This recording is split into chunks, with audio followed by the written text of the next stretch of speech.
Hello, everyone. Jane and I are back again this week with Summer Stories brought to you by the Institute at Renfrew.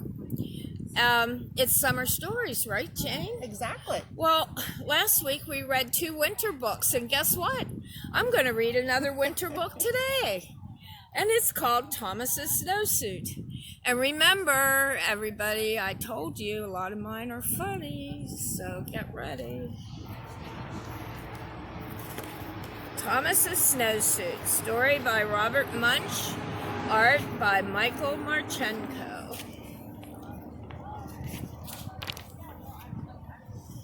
One day, Thomas's mother bought him a nice snowsuit. When Thomas saw that snowsuit, he said, "That is the ugliest thing I have ever seen in my life. If you think that I'm going to wear that ugly snowsuit, you are crazy." Thomas's mother said, "We'll see about that." Next day, when it was time to go to school, the mother said, "Thomas, please put on your snowsuit." And Thomas said, "No, no, no, no, no, no."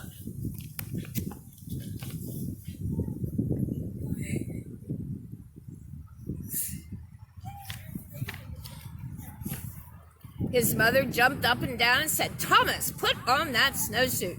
And Thomas said, "No, no, no, no, no, no, no, no." So Thomas's mother picked up Thomas in one hand, picked up the snowsuit in the other hand, and she tried to stick them together. They had an enormous fight, and when it was all done, Thomas was in his snowsuit.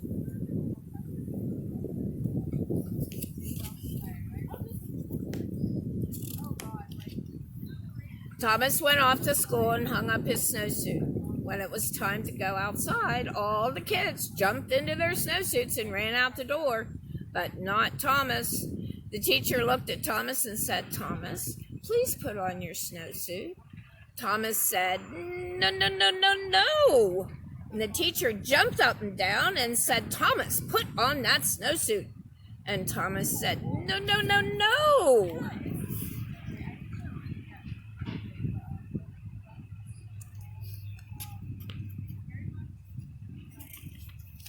So the teacher picked up Thomas in one hand and picked up the snowsuit in the other hand, and she tried to stick them together. They had an enormous fight, and when they were done, the teacher was wearing Thomas's snowsuit, and Thomas was wearing the teacher's dress. I know.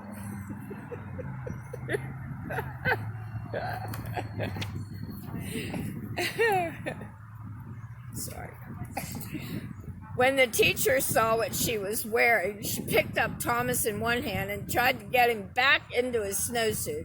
They had an enormous fight. When they were done, the snowsuit and the dress were tied into a great big knot on the floor, and Thomas and the teacher were both in their underclothes.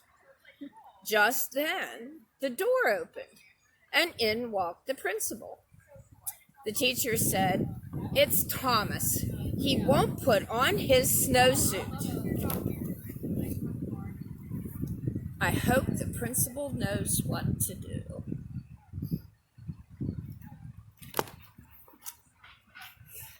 The principal gave his very best principal look and said, "Thomas, put on your snowsuit." And Thomas said, "No, no, no."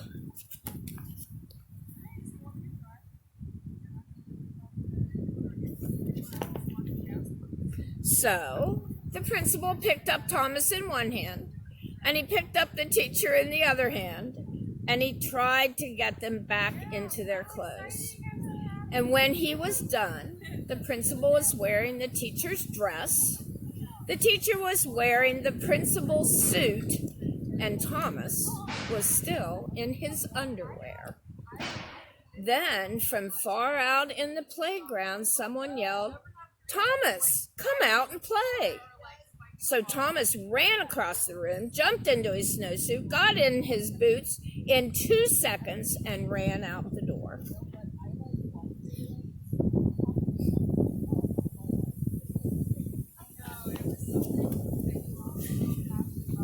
principal looked at the teacher and said, "Hey, you have on my suit. Take it off right now."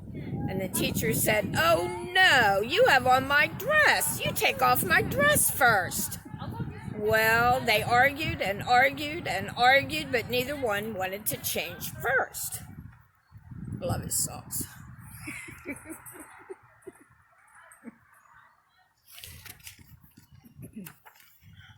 Finally, Thomas came in from recess. He looked at the principal and he looked at the teacher. Thomas picked up the principal in one hand. He picked up the teacher in the other hand. They had an enormous fight, and Thomas got everybody back in their clothes.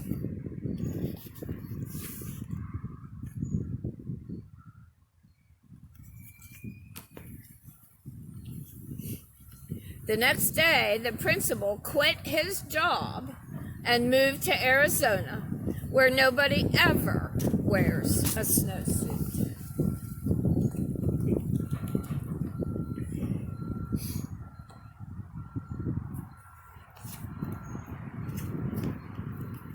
And that is the story of Thomas. Just hope you enjoyed it. Sorry. It's okay. Hi, boys and girls. I'm going to read the story today called Tops and Bottoms. It's by Janet Stevens, and it's about a very lazy bear and a tricky hare. And if you look, hare is another word for rabbit. Tops and bottoms.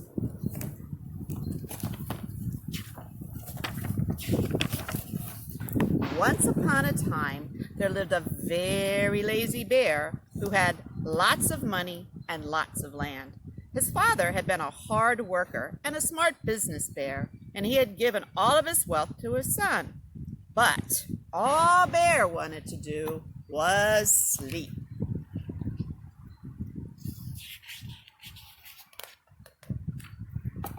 Not far down the road lived a hare. Although Hare was clever, he sometimes got into trouble. He had once owned land too, but now he had nothing. He had lost a risky bet with a tortoise and had sold all of his land to pay Bear to pay off the debt. Hare and his family were in a very bad shape. "The children are so hungry, Father Hare. We must think of something," Mrs. Hare cried one day. So Hare and Mrs. Hare put their heads together and they cooked up a plan.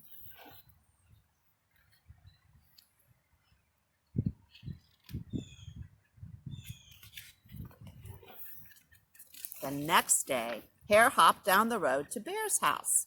Bear, of course, was asleep. "Hello, Bear! Wake up! It's your neighbor, Hare, and I have an idea." Bear opened one eye and grunted. "We can be business partners," Hare said. "All we need is this field right here in front of your house. I'll do the hard work of planting and harvesting, and we can split the profit right down the middle." "Yes, sir, Bear. We're in this together. I'll work and you sleep." "Huh?" said Bear. "So what will it be, Bear?" asked Hare. "The top half or the bottom half? It's up to you. Tops or bottoms?" Let's see," Bear said with a yawn. "I'll take the top half, Hare. Right, tops." Hare smiled. "It's a done deal, Bear."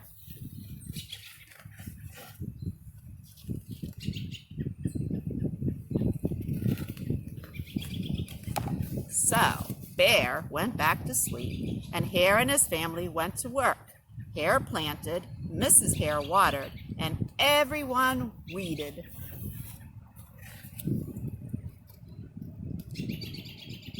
Good Bear.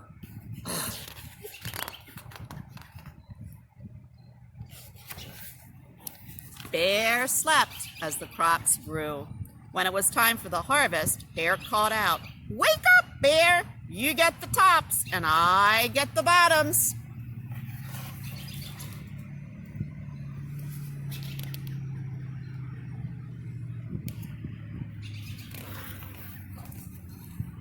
Hare and his family dug up the carrots, the radishes, and the beets. Hare plucked off all the tops, tossed them into a pile for Bear, and put the bottoms aside for himself. Look at Bear's pile. Does that look good to eat? I don't think so. Look at Hare. He got the bottoms. Carrots, yummy. Bear stared at his pile. But Hare, all the best parts are in your half. You chose the tops, Bear, Hare said. Now, Hare, you've tricked me. You plant this field again, and this season I want the bottoms. Hare agreed. It's a done deal, Bear.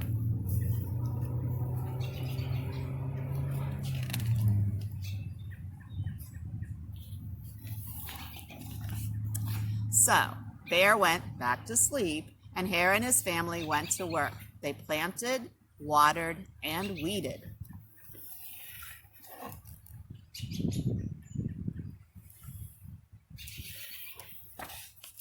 Bear slept as the crops grew. When Bear, you get the bottoms, and I get the tops.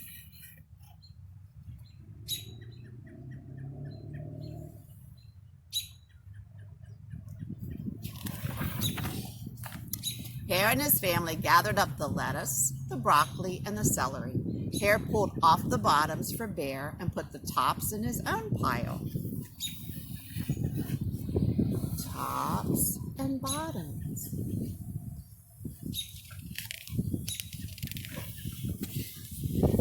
Bear looked at his pile and he scowled. Hare, you've cheated me again. But Bear, Hare said, you wanted the bottoms this time. Bear growled. You plant this field again, Hare. You tricked me twice, and you owe me one season of both tops and bottoms. You're right. Poor old Bear, sighed Hare. It's only fair that you get both tops and bottoms this time. It's a done deal, Bear.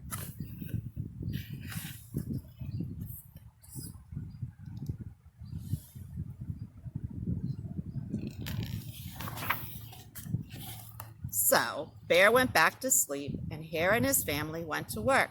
They planted, watered, and weeded, then watered and weeded some more.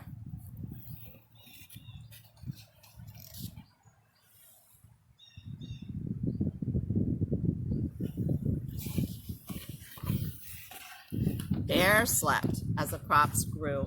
When it was time for the harvest, Hare called out, Wake up, Bear! This time you get the tops and the bottoms. He grabs his face. Wake up, Bear. Seriously. I don't think Bear's anywhere. There in front of Bear's house lay a high field of corn. Hare and his family yanked up every corn stalk. Hare tugged off the roots at the bottoms and the tassels at the top and put them in a pile for Bear. Then he carefully collected the ears of corn in the middle and placed them in his own pile. Bear rubbed his eyes and watched.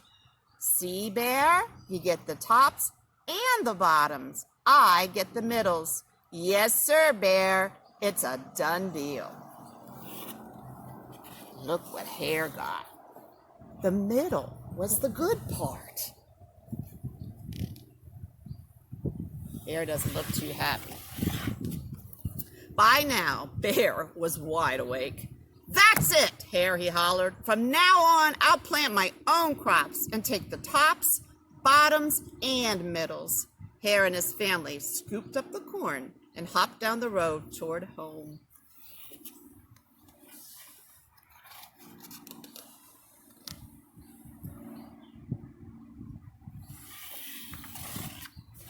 Bear never again slept through a season of planting and harvesting. Hare bought back his land with the profit from the crops, and he and Mrs. Hare opened a vegetable stand. And although Hare and Bear learned to live happily as neighbors, they never became business partners again.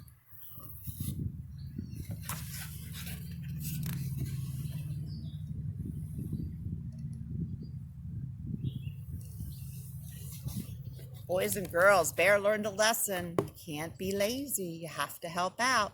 Hope you enjoyed our stories today.